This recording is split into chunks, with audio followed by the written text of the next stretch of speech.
Le 18 janvier 2016, le vidéaste Hygiène Mentale publiait une excellente vidéo sur la désinformation en traitant certains cas de désinformateurs, dont celui auquel je vais m'attarder aujourd'hui. Deux fois dans la vidéo, le vidéaste dénonce le manque de rigueur du site web Stop Mensonge, qui a relayé des informations fausses à plusieurs reprises. Il en conclut que la véracité des informations n'est pas le premier critère de Stop Mensonge, et que donc le site n'est pas fiable à juste titre. Étonnant pour un site web qui revendique la vérité. En fait, la vérité, ils s'en foutent. Ils publient ça parce que ça confirme leur opinion. Vrai ou faux, ça leur importe peu. En réponse à cette vidéo, Stop Mensonge a publié un article consacré à Christophe Michel, l'auteur de la vidéo. L'article est parsemé d'affirmations mensongères selon lesquelles Christophe Michel gobe sans esprit critique ce qui est dit dans les journaux mainstream, alors qu'il précise par une jolie métaphore que ce n'est pas le cas. En plus de ce genre d'affirmations, l'article part d'un argument qui m'intéresse tout particulièrement. 2 articles faux sur plus de 4000 publiés en 3 ans sur Stop Mensonge. Dans ce cas, Stop Mensonge affirme être irréprochable dans tous les autres domaines. Aujourd'hui, c'est ce que nous allons voir.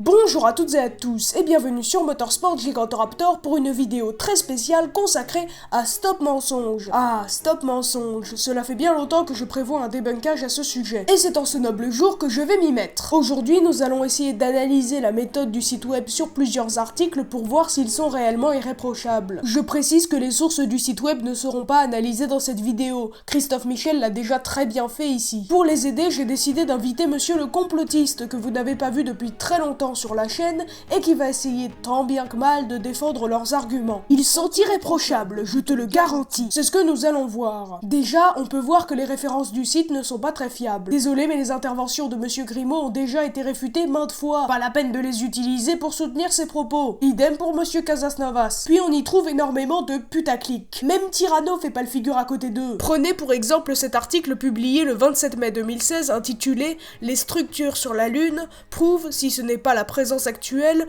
une présence passée d'une civilisation. » Très intéressant, mais quand on se penche un peu sur l'article, les mots du rédacteur changent complètement. Une vidéo diffusée par Secure Team recense les différentes images de la NASA de la Lune où on y voit des structures. Vous remarquerez qu'on est passé de « Il y a eu une civilisation passée sur la Lune, la preuve en images » à « Une vidéo montre des images de la NASA représentant des structures sur la Lune ». Ça n'enlève rien à la validité des faits. Ah bon ? Dans la vidéo partagée par le rédacteur, on y voit des images très floues qui, selon lui, témoignent de la présence d'une civilisation extraterrestre passée ou présente. C'est une preuve. Ou tout simplement de bêtes rochers. Appliquons le rasoir d'Occam pour savoir quelle est l'hypothèse la moins coûteuse. Est-ce une civilisation lunaire qui a créé ses formes, ce qui est hautement improbable car, pour le moment, on n'a jamais trouvé de civilisation extraterrestre, et encore moins sur notre satellite?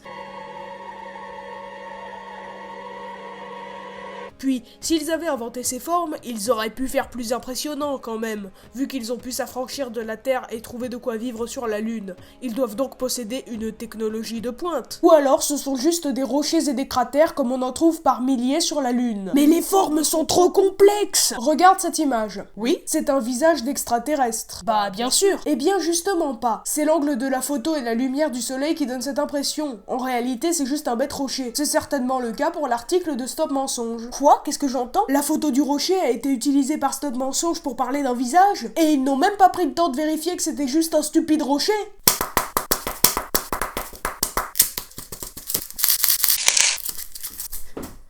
Bonjour la réinformation. D'ailleurs, t'en dis quoi toi? J'aurais pas dit mieux. Je reparlerai tout à l'heure de cet article sur les mensonges de Hollywood, car il mérite toute mon attention. On peut d'ailleurs voir que ce n'est pas le seul exemple de putaclic sur ce site web. Par exemple, publié le 2 septembre 2016, nous avons un article intitulé « Des scientifiques allemands prouvent qu'il y a une vie après la mort ». Et dans l'article, une équipe de psychologues et de médecins ont annoncé qu'ils avaient prouvé par l'expérimentation clinique l'existence d'une certaine forme de vie après la mort. On peut constater qu'on est beaucoup moins précis dans le titre que dans le contenu de l'article. Mais poursuivons un peu. Cette annonce étonnante est basée sur les conclusions d'une étude utilisant un nouveau type de médicament d'expérience de mort imminente contrôlée qui permettent aux patients d'être cliniquement morts pendant près de 20 minutes avant d'être ramenés à la vie. Poursuivons. La plupart des souvenirs communs comprennent un sentiment de détachement du corps, des sentiments de lévitation, de sérénité totale, de sécurité, de chaleur, de dissolution absolue et la présence d'une lumière écrasante. Le tunnel de lumière prouve bien l'existence d'une vie après la mort. Mais alors pas du tout, c'est un phénomène normal. On ne sait pas encore les causes de cette phase de l'expérience qui inclut un tunnel et une intense lumière. Mais on a une explication, beaucoup plus rationnelle que la tienne. La vision d'un tunnel survient quand les flux de sang et d'oxygène sont appauvris vers les lobes occipitaux, comme cela peut arriver dans le cas d'une peur extrême ou d'un manque d'oxygène qui sont tous les deux fréquents quand on est mourant. On peut aussi constater que l'article de Stop Mensonge est un copier-coller complet d'un autre article publié sur un autre site web de désinformation. Je vous renvoie à la vidéo d'hygiène mentale qui présente à merveille cette sphère désinformative. Mais sinon, vous vous êtes pas foulé, dites-moi. Passons non pas à un article, mais à une catégorie entière consacrée aux mensonges d'Hollywood. Déjà, on sait qu'ils ont utilisé l'image d'un rocher pour parler d'un visage.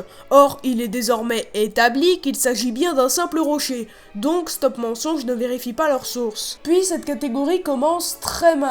Ils nous parlent d'Hollywood, de baguettes magiques et d'Illuminati. J'ai l'impression de traiter une vidéo du grand monarque, sérieux. Oh, qu'est-ce que c'est que ça? Non, Sylvain, non. Puis il nous parle de Walter Disney, inventeur de la marque du même nom, sans blague. L'exemple le plus connu des déviants pervers et occultes d'Hollywood est Walt Disney. Il était le meilleur ami de Richard Nixon. Il était membre du prieuré de Zion. Illuminati, Disney est l'une des 13 familles des Illuminati et franc-maçon du 33e degré. Il remplissait ses dessins animés de symboles maçonniques et d'images subliminales pédophiles pour préparer les enfants au nouvel ordre mondial. Finalement, je ne crois pas que je vais débunker cette partie-là, car ils en ont définitivement trop pris.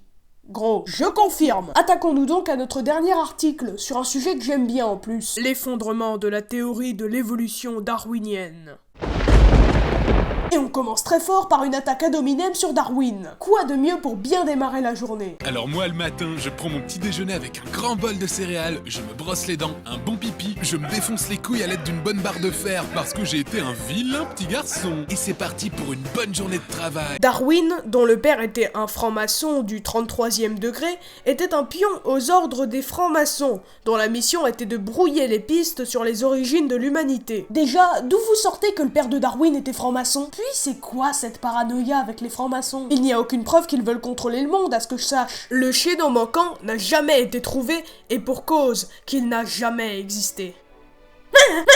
Essayons d'expliquer ça calmement. Le terme chaînon manquant n'a plus aucun sens depuis très longtemps, vu qu'il correspond à une idée reçue sur la théorie de Darwin. Il part du principe que l'évolution se fait par étapes très définies, alors que c'est un mouvement qu'il est absurde de diviser en étapes. Puis, en parlant de chaînon manquant, j'imagine que vous voulez parler d'espèces partageant des caractéristiques propres à deux groupes. Et il y en a des tas. Archéoptérix, Tiktaalik, Ambulocetus. Alors c'est bien gentil d'utiliser un argument moisi pour essayer de réfuter une des théories les plus solides du 21e siècle, mais désolé, ça marche pas. Et encore moins quand vous mettez des liens vers des vidéos d'Harun Yahya pour prouver vos affirmations fumeuses.